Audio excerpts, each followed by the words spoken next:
This is my review for Pendulum. Here's the box. A 1 to 5 player game from designer Travis Jones and published by Stonemaier Games. It says it takes about 60 to 90 minutes on the box, but in my experience, it's almost around 60 minutes or less.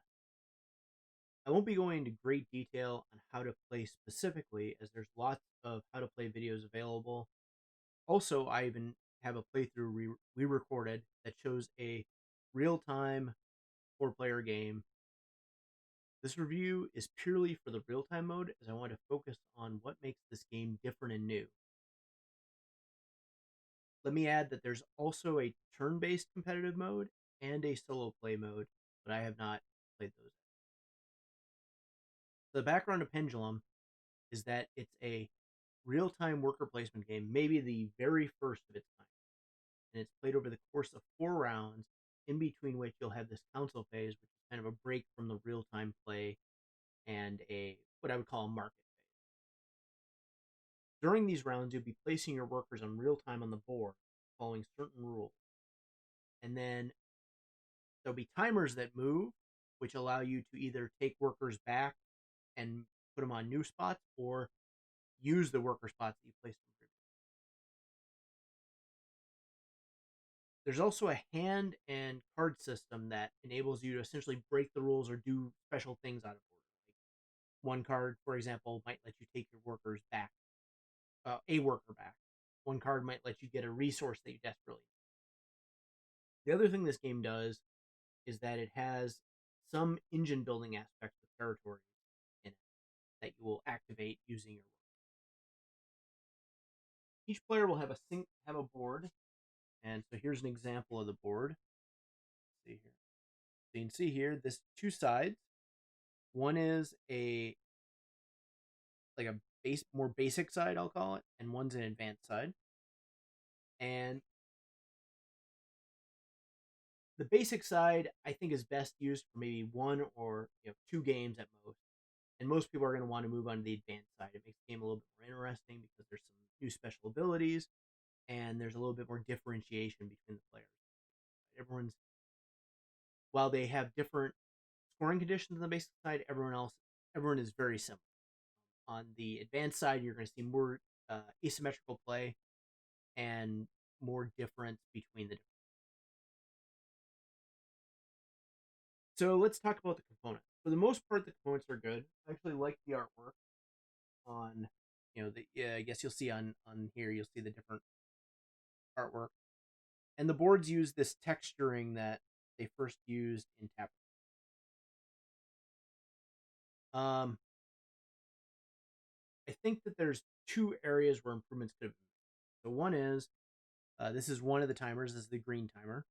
And for me, I didn't have any problems with it. And actually, Stonemaier Games said that if people did have problems with timers, they would replace them after using them. We never had a timer getting stuck.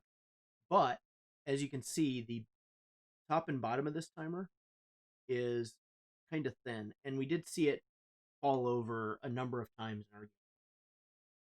I think just having a wider base would have solved it. I don't think it's a huge deal, but it just would have made it a little bit easier. I don't think a timer falling over and it taking an extra second. The second issue was a bit more of a problem, and that's with the player board. So for the most part, these player boards don't need to. You'll just put resources on them in these spots, but these scoring tracks up top here essentially keep track of your score. So it's like resource. I forget exactly the names, but there's red, blue, and gold resources. You're gonna collect them through the game, and you need to move them up these tracks. And it was somewhat common to actually bump the markers because they're not a dual layer board. I think this could have been improved maybe with counters for your scores or a dual layer board. This one was a little bit more problematic playing the real time game, but I do understand why they did it, just for I think to keep it cohesive. So I think the dual layer boards or the counters would have improved the game, especially to prevent the bumping of the score, which I think is an important aspect of the game because that determines whether you can even potentially win or if you win the game. Now let's get into the gameplay. I'd like to start with the things that Pendulum does really well. One, the real-time worker placement really works. It's fun. I think everyone I played with it had a good time, which I can't say about every single game. And one of the other things that I was wondering with Pendulum was that if it would even work. I heard it was a real time worker placement game. I played a lot of worker placement games. I was thinking that real time may not you know it may not work, but it did, and like I said, people had the second area of the game that I think is done really well is the way the council phases. So the main part of the council phase is where you're going to choose a reward from a kind of a market. And what they did here was you'll collect these votes through the course of the game or through the course of the round. And whoever has the most votes moves up to the top of the privilege and second most and so forth. So if you're at the top of the privilege track, you'll get first choice of these rewards. These rewards, can vary, like get a another grande worker or give you another card for your hand to play. So they're big differentiators between the different players, and this gives you an incentive to go after the vote to move up in the privilege track more than you would otherwise, which is typically privilege is just a tiebreaker for if you're placing stuff on the other reason why doing this is good is that since everyone's getting a new perk, there's less of a falling behind. So you're not gonna it maybe you're not gonna get the best perk or the one that fits your strategy the most, but you'll get something that's also gonna be very good, and this is gonna keep you from falling behind. And the second reason why this works is it feels like the right break between the It doesn't it's not too much of a break. I've seen some other games where you'll have these breaks in between rounds and you'll have like a kind of long drawn out market phase. In this one, it's a fairly quick decision. I think a lot of times people know what they want to go for even before they get there because they've looked at the market beforehand, and that keeps the game moving along and keeps the real time element being fun. The third thing, and I think this is maybe even the best thing about the game, is that you've got a competitive game that basically plays in 60 minutes, a competitive worker play. There's no time for analysis paralysis. There's no time to, you know, uh, worry about a decision you made because you have to make a decision. You just have to go for it. And I think people found that as a kind of a maybe a equalization factor in the game. And I think it made it more fun or all over it. And there just wasn't the time to really think about how other players were doing. There's I think you're playing in real time and you're kind of always feeling like you're running out. That was really good. Now, a couple things that maybe weren't as good with Pendulum. Because the game was in real time, all the players had to have a good understanding. So a lot of the basically when you're activating a worker or you're doing something, you do it on your own. So you'll activate the worker and you take the resources because other people have their workers to activate or their workers to play. And so it's easy to make a mistake. And it's also very hard to explain when a mistake's being made during the game because you may not be paying attention to what other people are doing. Actually, very likely you're not because you have a lot of stuff to do yourself. And I think that means that you need to at least have a decent understanding of the game before you even.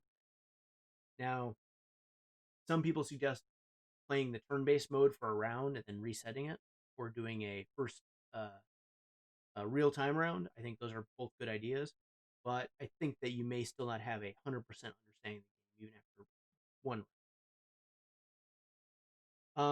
And then I would say the second thing is, to a lesser extent, this confirmed that at least in games I like, that real-time games work better with being a cooperative.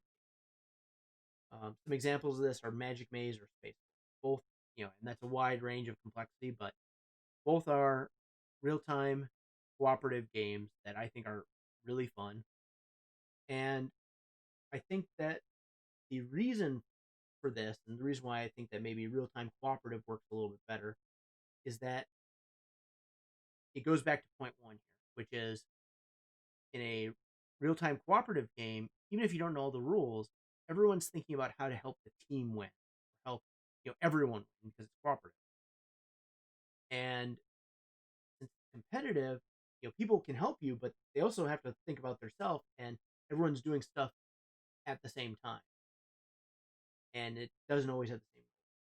So I think that's maybe why we've seen some new competitive real time games come out, but it's not as maybe common, or I think in general maybe it isn't quite as fun. So what do what's the verdict for this game?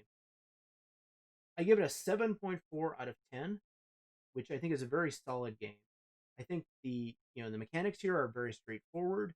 There's asymmetrical play. There's a lot of other options I haven't explored, like the solo play and the uh, turn based. And I think there's a lot of replay value in this game due to the real time nature and the advanced mode and basic mode, and again asymmetric. I think the people that will be most interested in this game are those that have played worker placement games before and maybe want something a bit more fast paced. I think maybe someone that wants something where you may not be able to sit and think about your turn for 5 minutes. You just have to kind of go with your gut feeling or what you think is best. I'd also recommend this to people that have tried cooperative real time games. I think if you're a big fan of Magic Maze or Space Alert or uh, Escape from the Temple, I think you're gonna probably like this game, and it's gonna give you a new look at what a real time game could be outside of the cooperative competitive. So there you have it. That is my review for Pendulum. If you like this video, please like and please subscribe. And please take a look at our other videos. Thank you.